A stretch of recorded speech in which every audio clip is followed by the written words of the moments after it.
I've always enjoyed growing vegetables, and there's nothing better than spending time pottering in the garden.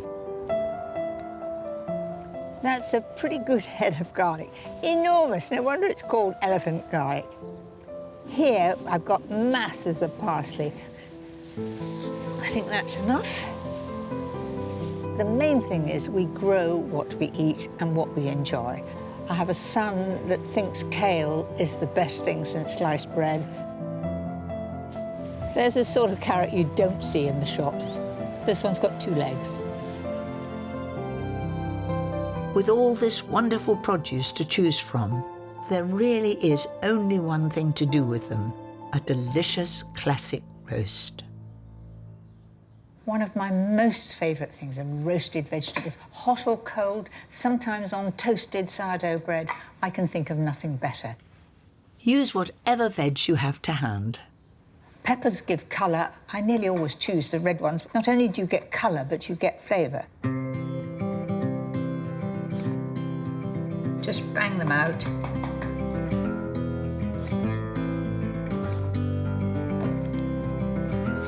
I love roasted courgettes. Good sized chunks, because then you get a bit of texture left in them. And what about some thinly sliced aubergine? And one of my favourites, butternut squash. So if you just take rings like that, you can get the peel off much more easily. And then you just need to cut that into chunks. There we are. In it goes. Nothing will bring out their flavours more than some salt and pepper and a drizzle of olive oil. So in I go, and just work and massage it in. Look at those beautiful colours. 30 minutes in a 200 degrees fan oven will soften them while keeping them golden brown outside. Heaven. While the veggies are roasting, I'll get on with the dressing. In the bowl, I'm going to put a teaspoonful of mustard. I love the grainy mustard. In it goes. Add in a crushed clove of garlic and 4 tablespoons of olive oil. Then a couple of tablespoons of balsamic vinegar. This gives it a lovely colour and a very distinctive flavour. A good teaspoon of sugar, and finish it off with a finely chopped banana shallot for a bit of crunch.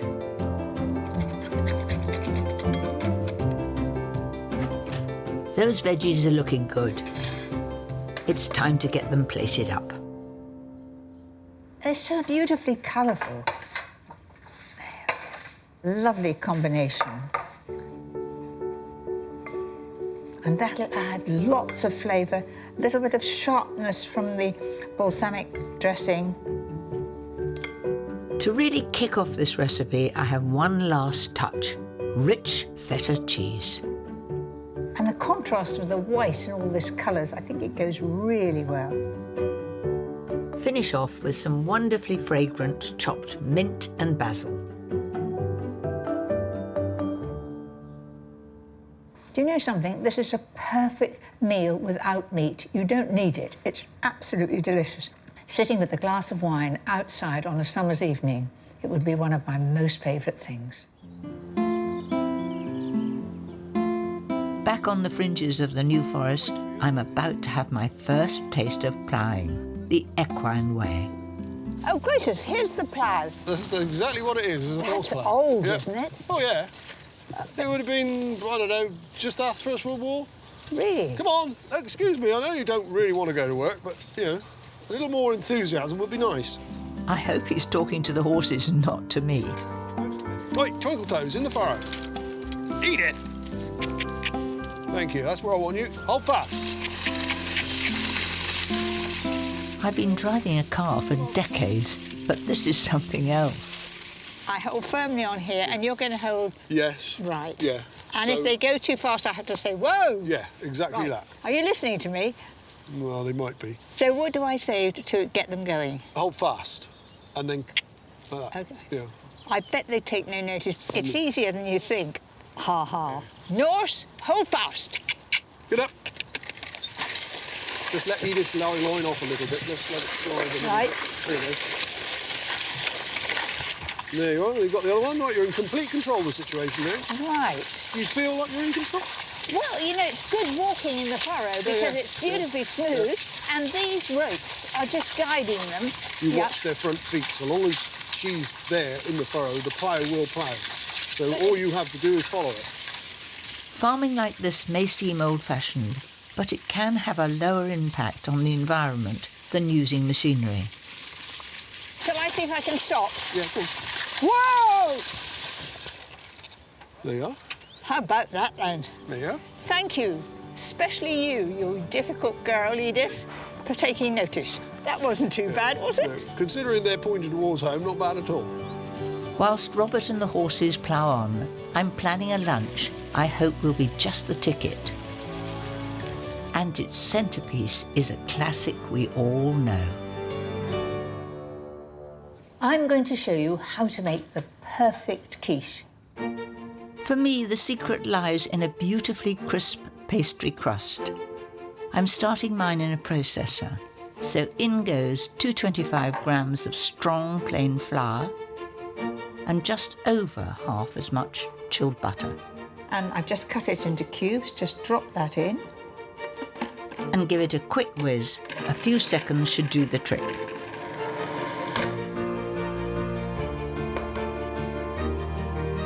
Now that, to me, resembles breadcrumbs.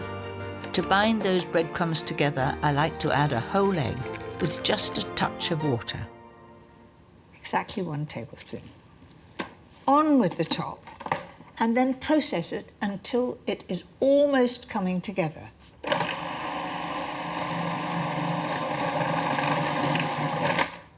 Now that's enough. Now for the bit I love best, rolling out the pastry. That's it. Always flour underneath the pastry. This brings me back to my college days. And flour the rolling pin.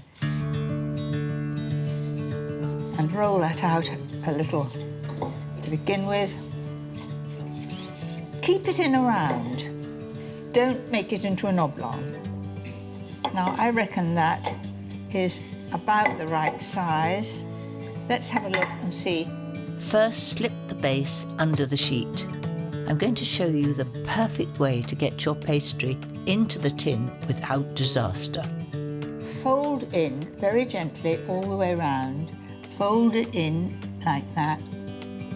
That's it. And I think this way is really very, very easy. Then just pop it in there.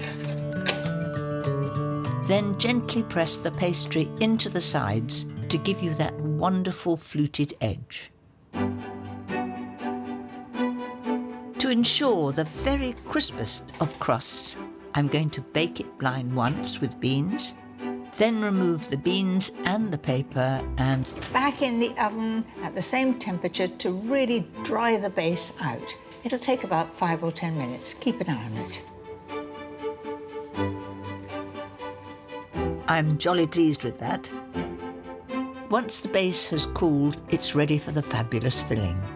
First, a couple of finely sliced leeks, along with 2 chopped up celery sticks, all beautifully cooked in a little olive oil until really tender. I'm going to spread that right to the edge so everybody gets a bit of leek and celery.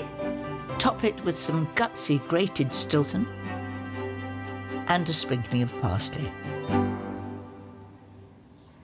To bind all these wonderful flavours together, I'm making a rich, savoury custard from 4 eggs, 450 ml of double cream, and just a little salt and pepper. So pour that over right into the corners, and that's just the right amount. It looks good already, doesn't it? One last trip to a slightly cooler oven at 160 fan until the filling's just set. There it goes on the plate, and then a little bit of a wobble. That's how to make a perfect quiche. A beautiful golden brown underneath. The custard is beautifully set, and I know it's going to taste delicious.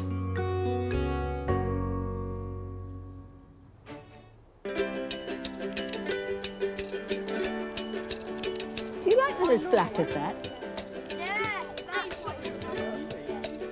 Sometimes my family prefers something light and scrumptious. And the one dish they always request is my delicious tuna salad. My salad is sort of first cousin to a niçoise salad. There are certain things that I absolutely love, and they're avocados. I'm putting those in. And I've got a wonderful lemon mustard dressing too, which is something that goes so well with tuna. Everybody loves crunchy croutons, and I like to make my own. I don't like them too big. I think the smaller ones are nice. Also, you get more crisp edges. My secret to making sure they always work is to pop them into a polythene bag with some olive oil. Just drizzle it over. Good pinch of seasoning and a good old shake. As you can imagine, it really coats every surface. If you try and do it in the pan, you end up by having far too much oil. Then simply fry the cubes in a hot, dry pan. Don't burn them, it's as easy as winky, especially if you do them in the oven. Those look pretty good to me. Off with the heat. The secret of a tuna salad, I think, is the dressing, and I've got a cracker of a dressing here. Whisk 8 tablespoonfuls of olive oil with 2 each of whole grain mustard and runny honey, and 3 of white wine vinegar. And the other ingredient in the dressing is the juice of half a lemon. I don't have the muscle that all those chefs have. They just catch hold of it, don't they? And they go, and somehow or other, all juice comes out. I do that, and very little comes out. So I use a lemon squeezer.